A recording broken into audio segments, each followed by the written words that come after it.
दोस्तों स्वागत है आप सभी का हमारे इस वीडियो में। दोस्तों मैं गोविंद जायसवाल। दोस्तों आज का जो हमारा टॉपिक है वो है सौर सेल यानी कि सोलर सेल। तो दोस्तों सबसे पहले तो यहाँ पर हम जानते हैं कि सोलर सेल होता क्या है और उसके बाद में हम बात करेंगे कि ये सोलर सेल कैसे बनाया जाता है। दोस्तों वह सेल जो सौर ऊर्जा को विद्युत ऊर्जा में परिवर्तित करता है सौर सेल कहलाता है। इसे हम फोटोवोल्टिक सेल भी कहते हैं। तो दोस्तों ये हमारा हो गया सौर सेल यानी कि सोलर सेल। अब हम बात करते हैं कि जो सोलर सेल होता है ये कैसे बना होता है। दोस्तों सोलर सेल जो होता है इसमें हम दो अर्धचालक लेते हैं। जैसे कि यहाँ पर आप देख सकते हैं ये एक चित्र है। तो यहाँ पर क्या होता है कि ये ऊपर की तरफ ये जो आपको लेयर दिखाई दे रही है पतली सी, ये हमारी होती है एन टाइप अर्धचालक। और उसके बाद में ये जो हमारा नीचे ये कुछ यहाँ पर ये जो हमारा भाग दिखाई दे रहा है ये हमारा होता है पी टाइप अर्धचालक। यानी कि ये एन टाइप और पी टाइप अर्धचालकों से मिलकर बना होता है। अब यहाँ पर बात उठा कि एन टाइप अर्धचालक क्या होते हैं और पी टाइप अर्धचालक क्या होते हैं। तो सबसे पहले तो यहाँ पर हम जानते हैं कि एन टाइप अर्धचालक क्या होता है। दोस्तों एन टाइप अर्धचालक को बनाने के लिए सबसे पहले यहाँ पर हम एक शुद्ध अर्धचालक लेंगे। अब शुद्ध अर्धचालक में जैसे हमारा जर्मेनियम हो गया, सिलिकॉन हो गया, ये सब हमारे होते हैं शुद्ध अर्धचालक। तो यहाँ पर हम मान लेते हैं कि सिलिकॉन ले लिए। तो सिलिकॉन के बाह्यतम कक्ष में जो इलेक्ट्रॉन होते हैं वो होते हैं 4। तो यहाँ पर हमने लिख लिया यहाँ पर सिलिकॉन और इसके बाह्यतम कक्ष में 4 इलेक्ट्रॉन को कुछ इस प्रकार से पुट कर लिया। अब यहाँ पर क्या है कि इस शुद्ध अर्धचालक में अगर हम कोई पंच संयोजित तत्व मिला दें, यानी कि कोई एक ऐसा तत्व मिला दें जिसके बाह्यतम कक्ष में 5 इलेक्ट्रॉन हो। तो यहाँ पर हम मान लेते हैं कि कोई एक यहाँ पर एक तत्व है जिसके बाह्यतम कक्ष में 5 इलेक्ट्रॉन है। तो यहाँ पर हमने 5 इलेक्ट्रॉन को कुछ इस प्रकार से पुट कर दिया। अब यहाँ पर क्या है कि चूंकि सिलिकॉन के बाह्यतम कक्ष में 4 इलेक्ट्रॉन है, उसके बाद में यहाँ पर ये जो हमारा पंच संयोजित तत्व है इसके बाह्यतम कक्ष में हमारे 5 इलेक्ट्रॉन हैं। तो यहाँ पर क्या होगा कि सिलिकॉन में जो 4 इलेक्ट्रॉन हैं और ये जो पंच संयोजित तत्व में जो 5 इलेक्ट्रॉन हैं, इनमें से 4 इलेक्ट्रॉनों का तो साझा हो जाएगा, लेकिन यहाँ पर एक इलेक्ट्रॉन बचा रह जाएगा। तो ठीक इसी प्रकार से हमारा जो एन टाइप अर्धचालक होता है ये होता है। तो यहाँ पर आप देख सकते हैं जो हमारा ये चित्र है, इस चित्र में जो ऊपर वाला भाग है यहाँ पर ये हमारे इलेक्ट्रॉन को दर्शा रहा है। यानी कि जो अभी हमने यहाँ पर बताया कि सिलिकॉन और पंच संयोजित तत्व को जब हम यहाँ पर मिलाकर अर्धचालक को बनाते हैं तो यहाँ पर एक इलेक्ट्रॉन यहाँ पर बचा रहता है। तो यहाँ पर कुछ इलेक्ट्रॉन जो हमारे बचे हुए हैं ये कुछ इस प्रकार से इस एन टाइप अर्धचालक में यहाँ पर ये बचे हुए हैं। तो ऊपर वाला हमारा हो गया एन टाइप अर्धचालक। अब हम बात करते हैं पी टाइप अर्धचालक के बारे में। अब दोस्तों ये जो हमारा पी टाइप अर्धचालक है इसको भी बनाने के लिए हमको शुद्ध अर्धचालक लेना होगा। तो यहाँ पर शुद्ध अर्धचालक में हम सिलिकॉन को ले लेते हैं और सिलिकॉन के बाह्यतम कक्ष में 4 इलेक्ट्रॉन होते हैं। तो यहाँ पर हम 4 इलेक्ट्रॉन को लिख लेते हैं। अब यहाँ पर क्या होगा, चूंकि जो अभी हमने एन टाइप अर्धचालक की बात की थी तो वहाँ पर हम पंच संयोजित तत्व को मिलाए थे, लेकिन यहाँ पर पी टाइप अर्धचालक को बनाने के लिए यहाँ पर हम त्रिसंयोजित तत्व को मिलाएंगे। यानी कि ये जो हमारा शुद्ध अर्धचालक सिलिकॉन है इसमें अगर हम त्रिसंयोजित तत्व को मिला दें तो हमारा पी टाइप अर्धचालक बन जाता है। हम मिलाते हैं इसको, यहाँ पर हमारा 4 इलेक्ट्रॉन है इस सिलिकॉन में और इसी में जब हम त्रिसंयोजित तत्व यहाँ पर मान लेते हैं कि यहाँ पर हम ले लिए और इसके बाह्यतम कक्ष में 3 इलेक्ट्रॉन हैं। तो यहाँ पर क्या होगा कि जो सिलिकॉन है सिलिकॉन में 3 इलेक्ट्रॉन से तो ये साझा कर लेगा, लेकिन यहाँ पर ये जो अभी हमने त्रिसंयोजित तत्व लिया इसमें एक स्थान खाली रह जाएगा और इसको हम बोलते हैं क्वार्टर। और ये क्या होते हैं धन, यानी कि इस पर जो चार्ज होता है वो धन होता है। तो यहाँ पर क्या हो गया कि जो हमारा पी टाइप अर्धचालक होता है वो हमारा इस सौर सेल के नीचे वाले भाग में लगा होता है। यानी कि आप देख सकते हैं इस चित्र में ये जो हमारा ये पदार्थ है, यानी कि ये जो हमारा अर्धचालक है ये हमारा है पी टाइप अर्धचालक। और यहाँ पर ये जो आपको दर्शा रहे हैं ये हमारे क्वार्टर हैं, यानी कि ये हमारे धन आयन है। तो ये हमारा ऊपर वाला हो गया एन टाइप अर्धचालक और नीचे वाला हो गया हमारा पी टाइप अर्धचालक। अब इन दोनों को हम जोड़ते हैं। अब दोस्तों यहाँ पर क्या होगा कि जब हम यहाँ पर पी टाइप और एन टाइप अर्धचालक को मिलाएंगे तो चूंकि जो हमारा एन टाइप अर्धचालक है इसमें इलेक्ट्रॉन उपस्थित हैं और जो हमारा पी टाइप अर्धचालक है इसमें क्वार्टर यहाँ पर ये जो पॉजिटिव आयन की तरह ये कार्य करते हैं ये उपस्थित हैं। तो यहाँ पर क्या होगा कि जैसे ही हम ये जोड़ेंगे तो ये इलेक्ट्रॉन और ये क्वार्टर एक यहाँ पर मिलकर यहाँ पर बीच में एक परत बना देंगे। यानी कि जैसे हम जोड़ेंगे तो जो हमारे इसके संपर्क में आएगा, जैसे कि ऊपर यहाँ पर एन टाइप अर्धचालक है, नीचे हमारा पी टाइप अर्धचालक है, तो जैसे ही जुड़ाव बिंदु इन ये दोनों जुड़ेंगे तो इसके जुड़ाव बिंदु पर क्या होगा कि जो इलेक्ट्रॉन होंगे ये क्वार्टर से मिलकर यहाँ पर एक परत बना देंगे और ये जो परत कहलाएगा हमारा, ये कहलाएगा अवक्षय परत, जिसको इंग्लिश में बोलते हैं डिप्लेशन लेयर। तो यहाँ पर क्या होगा कि ये जो हमारा परत बनेगा इस परत में धनायन यहाँ पर एन टाइप अर्धचालक की ओर जाकर यहाँ पर उपस्थित हो जाएंगे और यहाँ पर जो ऋणायन होंगे वो यहाँ पर पी टाइप अर्धचालक की ओर यहाँ पर उपस्थित हो जाएंगे। तो यहाँ पर एक लेयर बनेगा, ये हमारा कहलाएगा अवक्षय परत।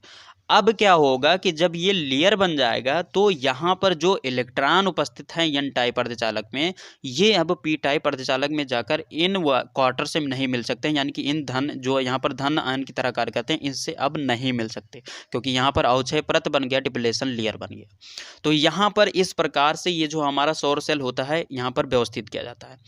अब क्या होता है कि जब सूर्य निकलता है और सूर्य के प्रकाश में जब हम इसको रखते हैं तो चूंकि ये जो हमारा एन टाइप अर्धचालक है इस एन टाइप अर्धचालक को बहुत पतला बनाया जाता है। पतला क्यों बनाया जाता है? पतला इसलिए बनाया जाता है कि जो सूर्य का प्रकाश आवे ये इस एन टाइप अर्धचालक को पार कर कर ये जो हमारा डिप्लेशन लेयर है, यानी कि ये जो हमारा अवक्षय परत है, इस अवक्षय परत तक इसकी एनर्जी पहुंच सके। जो सूर्य से प्रकाश की किरणें आ रही थी उसकी एनर्जी यहाँ पर इस अवक्षय परत तक पहुंच सके। इसी कारण से ये जो हमारा एन टाइप अर्धचालक है इसको यहाँ पर पतला रखा। अब दोस्तों यहाँ पर क्या होता है कि जब सूर्य से जो प्रकाश है वो आता है तो सबसे पहले यहाँ पर हमारे एन टाइप अर्धचालक पर पड़ता है। अब एन टाइप अर्धचालक को हम बहुत पतला रखते हैं, तो जब यहाँ पर जो सूर्य का प्रकाश है ये पड़ता है तो सूर्य के प्रकाश में एनर्जी होती है, चूंकि सूर्य के प्रकाश में जो फोटॉन होते हैं वो आते हैं। तो यहाँ पर क्या होता है कि जब ये एनर्जी इस यहाँ पर न्यूट्रल एटम के पास पहुँचते हैं, यानी कि यहाँ पर ये जो हमारा डिप्लेशन लेयर है, ये जो हमारा अवक्षय परत है, ये हमारा न्यूट्रल होता है। तो यहाँ पर क्या करता है कि ये जो एनर्जी होती है इस न्यूट्रल एटम को यहाँ पर ब्रेक कर देता है और ये ब्रेक करता है होल और यहाँ पर इलेक्ट्रॉन में। तो यहाँ पर मान लेते हैं कि होल और इलेक्ट्रॉन आ जाते हैं। अब यहाँ पर क्या होता है कि ये जो होल होते हैं ये हमारे इस पी टाइप अर्धचालक की ओर चले जाते हैं और यहीं पर ये जो हमारे इलेक्ट्रॉन होते हैं वो हमारे इस एन टाइप अर्धचालक की ओर चले जाते हैं, क्योंकि यहाँ पर ऊपर की तरफ देखिए यहाँ पर प्लस चार्ज यहाँ पर एकत्रित रहते हैं और नीचे की तरफ यहाँ पर माइनस चार्ज एकत्रित रहते हैं। तो इस कारण से क्या होते हैं कि ये जो हमारा होल है वो नीचे यानी कि पी टाइप की ओर चली जाती है और उसके बाद में ये जो हमारे इलेक्ट्रॉन होते हैं ये हमारा एन टाइप की ओर चली जाती है। अब यहाँ पर क्या होता है कि चूंकि ये जो हमारा एन टाइप अर्धचालक है ये हमारा अर्धचालक है तो इसमें विद्युत धारा सुगमता से प्रभावित नहीं हो सकती, और ठीक है नीचे की तरफ ये जो हमारा पी टाइप अर्धचालक है इसमें भी विद्युत धारा सुगमता से प्रभावित नहीं हो सकती। तो यहाँ पर क्या किया जाता है कि ये जो हमारा एन टाइप अर्धचालक है इसके ऊपर तांबे के तार को कुछ इस प्रकार से बिछाया जाता है। यहाँ पर आप देख सकते हैं कुछ इस प्रकार से बिछाया जाता है। अब यहाँ पर हम तांबे के तार को बिछाते हैं इसलिए हैं जिससे क्या होता है कि जो सूर्य का प्रकाश आवे इस एन टाइप अर्धचालक पर पड़े तो वो इस डिप्लेशन लेयर तक पहुँच सके, यानी कि गैप दे देकर यहाँ पर हम इस तांबे के तार को बिछाते हैं और इस तांबे के तार में हमको पता है कि विद्युत धारा सुगमता से प्रवाहित हो सकता है। तो यहाँ पर क्या होता है कि ये जो हमारे इलेक्ट्रॉन होते हैं ये हमारे जब एन टाइप अर्धचालक में जाते हैं तो यहाँ पर क्या होता है कि जब हम इस तार को लगा देते हैं तांबे के तार को तो यहाँ पर ये इलेक्ट्रॉन यानी कि माइनस चार्ज जो होता है इस तार से बाहर निकलने लगता है। उसके बाद में ठीक इसी प्रकार से ये जो हमारा पी टाइप अर्धचालक है इस पी टाइप अर्धचालक में हमारे होल आते रहते हैं यानी क्वार्टर आते रहते हैं। तो यहाँ पर हमारा पता है कि जो होल होता है वो पॉजिटिव होता है। तो यहाँ पर क्या होता है कि इस पी टाइप अर्धचालक के नीचे भी यहाँ पर हम तांबे के तार को लगाते हैं और इस तांबे के तार से होते हुए हमारा पॉजिटिव चार्ज भी यहाँ पर चलता है। तो यहाँ पर क्या होता है कि अब यहाँ से इस तार से हमारे जो एन टाइप अर्धचालक है यहाँ से हमको नेगेटिव चार्ज मिल गया और उसके बाद में यहाँ पर जो हमारा पी टाइप अर्धचालक है यहाँ से हमको पॉजिटिव चार्ज मिल गया। तो यहाँ पर नेगेटिव और पॉजिटिव को हम यूज कर लेते हैं किसी सोर्स को जलाने में, जैसे हमारा बल्ब हो गया जलाने को। तो इस प्रकार से ये जो हमारा सौर सेल यानी कि सोलर सेल होता है ये यहाँ पर बना होता है। यानी कि अगर हम इस चीज़ को एक बार में समझना चाहें तो सबसे पहले हम एन टाइप अर्धचालक लेते हैं, फिर उसके बाद में पी टाइप अर्धचालक लेते हैं। इन दोनों अर्धचालकों को एक दूसरे के ऊपर एडजस्ट करते हैं और जब हम इन दोनों अर्धचालकों को जोड़ते हैं तो चूंकि एन टाइप अर्धचालक में इलेक्ट्रॉन उपस्थित होते हैं और पी टाइप अर्धचालक में होल उपस्थित होते हैं। अब चूंकि होल पर पॉजिटिव चार्ज होता है, इलेक्ट्रॉन हमारे नेगेटिव चार्ज वाले होते हैं, तो यहाँ पर ये दोनों एक दूसरे को आकर्षित कर कर बीच में एक लेयर बना देते हैं जिसको हम बोलते हैं डिप्लेशन लेयर यानी कि अवक्षय परत। अब हम क्या करते हैं, जब सूर्य की प्रकाश आती है तो जब हमारा इस एन टाइप अर्धचालक पर सूर्य का प्रकाश पड़ता है तो सूर्य के प्रकाश में एनर्जी होती है। ये एनर्जी जब इस डिप्लेशन लेयर तक पहुंचती है, चूंकि ये हमारा जो एन टाइप अर्धचालक होता है ये बहुत पतला होता है, इस कारण से हमारा ये जो सूर्य से प्रकाश की किरण आती है इससे जो एनर्जी है वो हमारी इस डिप्लेशन लेयर यानी कि इस अवक्षय परत तक आ जाती है और इस अवक्षय परत को ये एनर्जी ब्रेक कर देती है और ये ब्रेक करती है इलेक्ट्रॉन और होल के रूप में। और यहाँ पर जो इलेक्ट्रॉन होते हैं वो हमारे एन टाइप अर्धचालक में चले जाते हैं और जो हमारा होल होता है वो हमारा पी टाइप अर्धचालक में चला जाता है। उसके बाद में एन टाइप अर्धचालक के ऊपर तांबे के तार को बिछाया जाता है जिससे कि हमारा विद्युत धारा प्रवाहित हो सके। उसके बाद में क्या होता है कि चूंकि एन टाइप अर्धचालक में इलेक्ट्रॉन जाते हैं तो इससे क्या होता है कि यहाँ पर जो हम तांबे का तार निकालते हैं इससे हमारे माइनस चार्ज आगे बढ़ते रहते हैं। ठीक इसी प्रकार से हम पी टाइप अर्धचालक के नीचे भी तांबे के तार को लगाते हैं और चूंकि इस पी टाइप अर्धचालक में हमारे होल आते रहते हैं तो इससे क्या होता है कि जो हम तांबे का तार लगाते हैं इससे यहाँ पर पॉजिटिव चार्ज आगे बढ़ता है। तो इस प्रकार से हमको विद्युत धारा इस सोलर सेल से प्राप्त हो जाती है। तो दोस्तों यहाँ पर हमने जान लिया कि सोलर सेल होता क्या है और उसके बाद में सोलर सेल कैसे बना होता है। अब हम बात करते हैं कि सोलर सेल का यूज क्या है, यानी इसको हम कहाँ कहाँ यूज करते हैं। दोस्तों सोलर सेल का यूज वहाँ पर किया जाता है जहाँ पर सूर्य से जो प्रकाश है उसकी मात्रा अधिकतम पहुँचती रहती है। दूसरी बात, सोलर सेल का यूज वहाँ पर किया जाता है जहाँ पर तार द्वारा विद्युत धारा को प्रवाहित यानी पहुँचाया नहीं जा सकता है।